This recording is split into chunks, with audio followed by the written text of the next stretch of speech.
اوعوا تفتكروا ان المشاوي ديت صعبة، اي حد ممكن يشوي.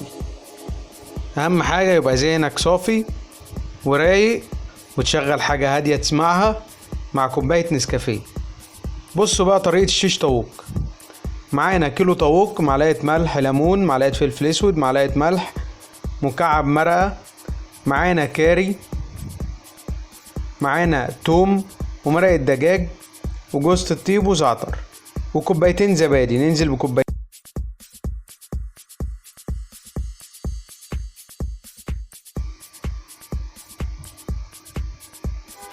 يلا بقى حطينا كل التوابل، نضرب كله مع بعض لغاية لما يبقى كله مزيج واحد. ركزوا عشان الطريقة سهلة